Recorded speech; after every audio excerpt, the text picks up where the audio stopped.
Hello বন্ধুরা, welcome to my channel Sangeeta space. আশা করি সবাই ভালো আছেন।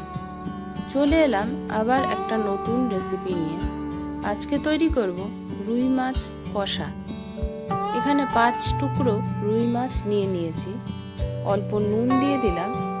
এবার অল্প হলুদ গুঁড়ো দিয়ে দিচ্ছি। নুন আর হলুদটাকে মাছের গায়ে ভালো মতো মাখিয়ে নিচ্ছি।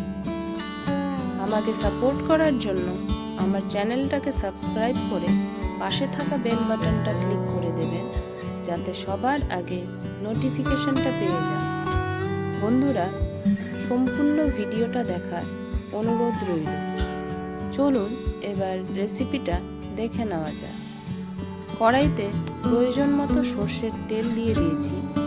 তেলটা গরম হয়ে গেলে একে একে মাছের টুকরোগুলো তেলে দিয়ে দিলাম।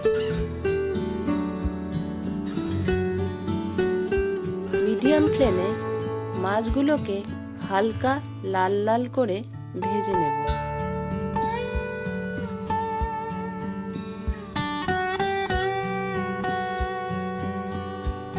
মাছগুলো ভাজা হয়ে গেছে, এবার তুলে নিচ্ছি।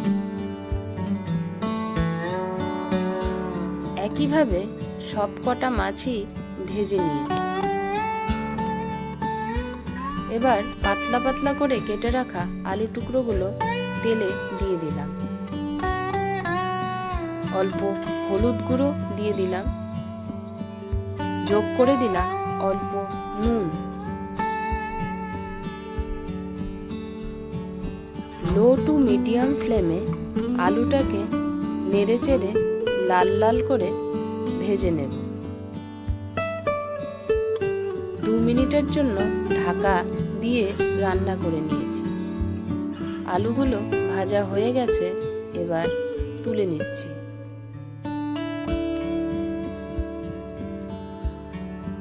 কড়াইতে আবার প্রয়োজন মতো সর্ষের তেল দিয়ে দিলাম।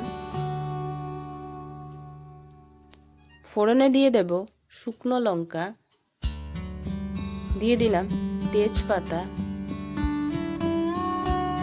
এবার দিয়ে দেব অল্প গোটা জিরে। যোগ করে দিলাম গোটা দারচিনি। যখন মিষ্টি গন্ধ বেরোতে থাকবে তখন যোগ করে দিলাম একটা মিডিয়াম সাইজের গ্রেট করে রাখা পেঁয়াজ। পেঁয়াজটাকেও নেড়ে চেড়ে কালার চেঞ্জ হয়ে যাওয়া পর্যন্ত ভেজে নেব।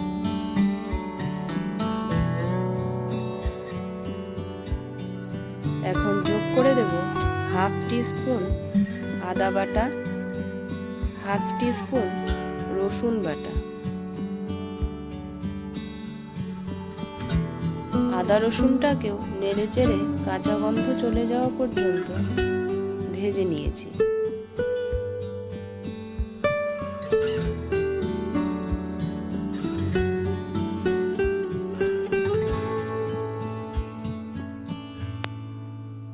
এবার দিয়ে দেব একটা মিডিয়াম সাইজের গ্রেট করা টমেটো।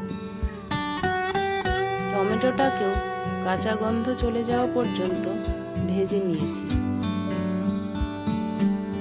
দিয়ে দিলাম কিছু চেরা কাঁচা লঙ্কা।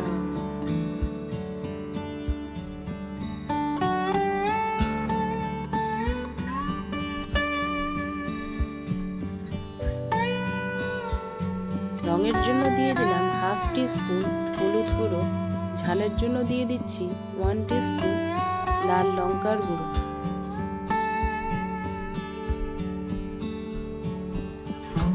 দিয়ে দিলাম 1 টিস্পুন জিরে গুঁড়ো, 1 টিস্পুন ধনে গুঁড়ো।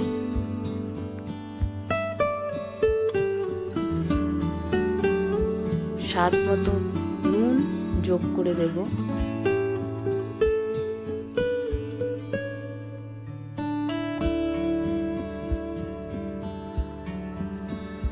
সামান্য জল দিয়ে দিলাম।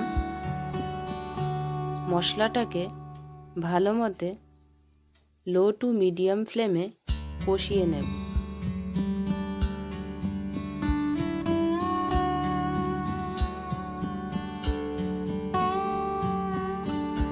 এবার দিয়ে দিচ্ছি ভেজে রাখা আলু।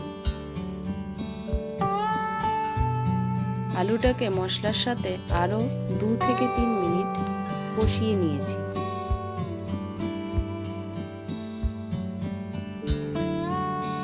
এবার দিয়ে দিলাম 2 টিস্পুন কাজু বাটা।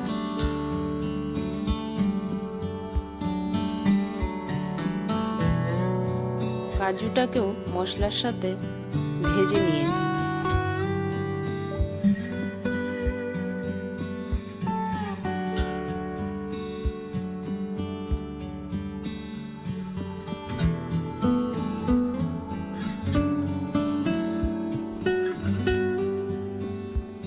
দেখুন মশলা থেকে তেল ছেড়ে দিয়েছে। এবার পরিমাণ মতো জল যোগ করে দিলাম। আপনার যতটুকু জল প্রয়োজন ঠিক ততটুকুই যোগ করবেন।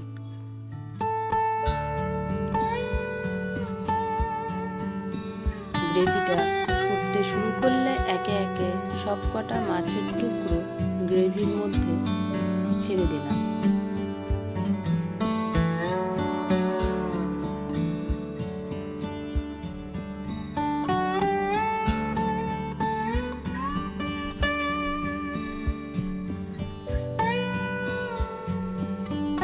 অল্প চিনি দিয়ে দিলাম। গ্রেভিটাকে আরো 5 মিনিটের মতো ফুটিয়ে নিয়েছি।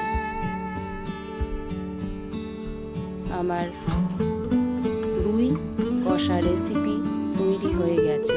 এবার নামিয়ে নিচ্ছি। রেসিপিটা অবশ্যই একবার ট্রাই করে দেখবেন। কেমন লাগলো কমেন্টে জানাবেন। ভিডিওটা ভালো লাগলে লাইক শেয়ার করবেন। এই রেসিপিটা গরম ভাতের সাথে খেতে অসাধারণ লাগে।